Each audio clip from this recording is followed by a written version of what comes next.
And now the latest across the wide world of tropics. Tropical Weather Bulletin for June the 20th. Well, on June the 20th, 2021, we have two tropical cyclones active across the world tonight, those being Tropical Depression Claudette over the southeastern US and Tropical Storm Dolores over Mexico. That's nearing tropical depression status, I should note.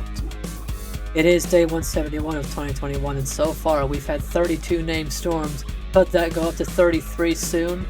It's possible.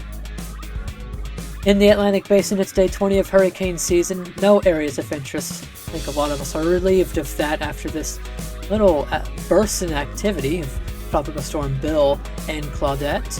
Claudette is over Alabama right now, bringing some heavy rainfall to the southeastern U.S. The current forecast does have it becoming a tropical storm right before it exits off the east coast of the U.S. Tropical storm watches are in effect along the Outer Banks. On day 36 of Eastern Pacific hurricane season, Tropical Storm Dolores is over land, rapidly weakening after, by our analysis, a hurricane landfall in Mexico, and a 40% area of interest we've marked behind it.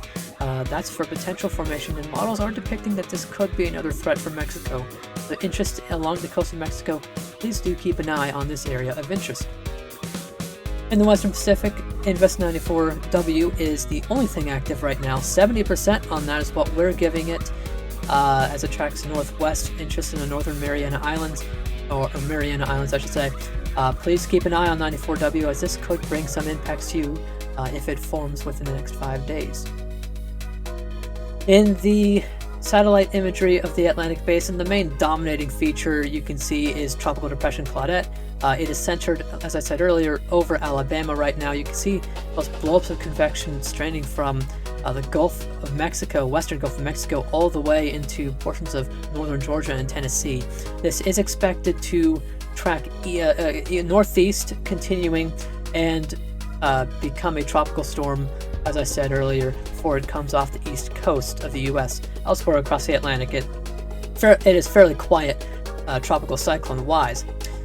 In the Eastern Pacific, you can see there Dolores moving inland. It's losing its spin rapidly as it's hitting the mountains of Mexico, bringing some much-needed rainfall to some areas, although flash flooding and mudslides are possible as Dolores continues dumping rain there.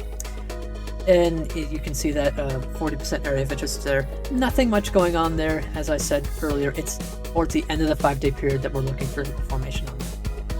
In the Western Pacific, you can see 94W there. It looks to be gathering a bit of a spin on visible satellite there. If it can get a more well-defined spin and get some good convection around that lower level circulation, then we might be getting closer to a designation, maybe tropical depression, maybe tropical storm.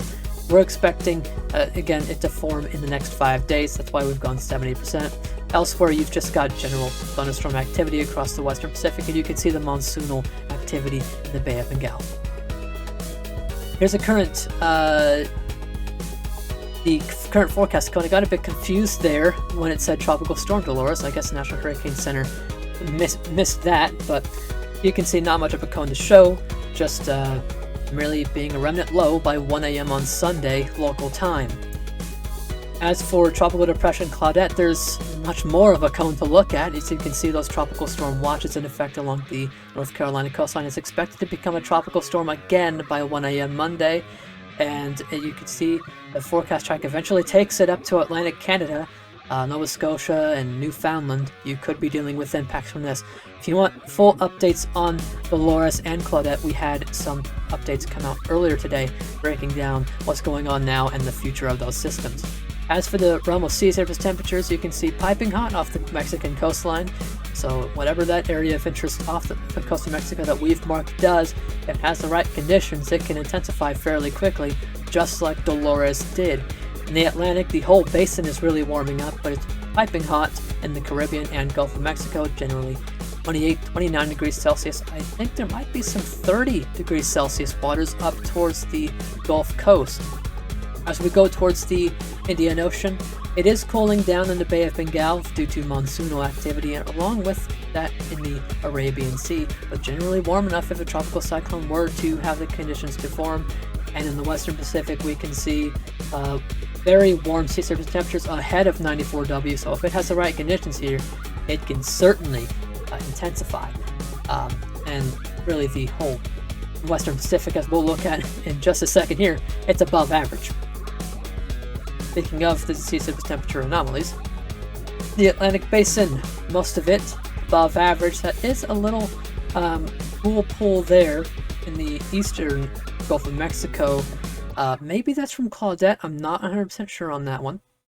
In the Eastern Pacific, it's mostly above average along the coast of Mexico, but as you go out to sea, it gets more near to below average. And near the equatorial region, you've got generally below average sea surface temperatures in the Eastern and Central Pacific, but it gets to above average in the Western Pacific, as the entire basin, as I mentioned, is above average. The sea surface temperatures ahead of 94W are well above average, so we do need to definitely keep an eye on 94W. And in the Indian Ocean, you can see cooler, near average to below average sea surface temperatures are mainly taking over due to the monsoonal storms taking place now. On this day, on June 20th, 2001, we had a tropical depression in the Eastern Pacific, which would go on to become Tropical Storm Blanca. That would weaken fairly quickly down to a tropical depression, but as a tropical depression, it would track near Hawaii. In the Southwest Indian Ocean, near South Africa, we had a cyclone active, which was officially only a subtropical depression, although satellite analysis gives us a Category 1 cyclone, believe it or not. And in the Western Pacific, we had Tropical Storm Chevy, which would go on to become a typhoon, and I believe it passed north of the Philippines and it passed south of Taiwan. I think it might have struck China as a typhoon. Very interesting on this day. Never thought I would be doing it on this day for a cyclone that far south in June.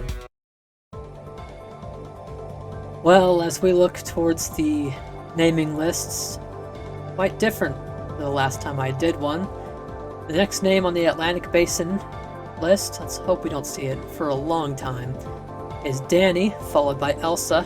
In the Eastern Pacific, could we see Enrique soon? It is possible, and the next one after that is Felicia. In the Central Pacific, you've heard us say it several times now, for about a year. We're still waiting on Hone. In the Western Pacific, if 94W were to get named, it would be named Champy. After that, the next name is Infa. In the North Indian Ocean, we likely won't see it for a while, but the next name is Gulab, followed by Shaheen. In the Australian region, the next two names are Patty and Ruby. In the Southwest Indian Ocean, if a storm were to form and get this name, it's got to be quick. Names recycle on June the 30th, or I think it might be July 1st. Next name is Kanga, followed by Ludzi in the Southwest Indian Ocean. And in the South Pacific, we're still looking out for Cody, followed by Dovey. I don't think we'll get any of those soon, though. Thank you so much for watching this Tropical Weather Bulletin, and we'll have another one tomorrow night.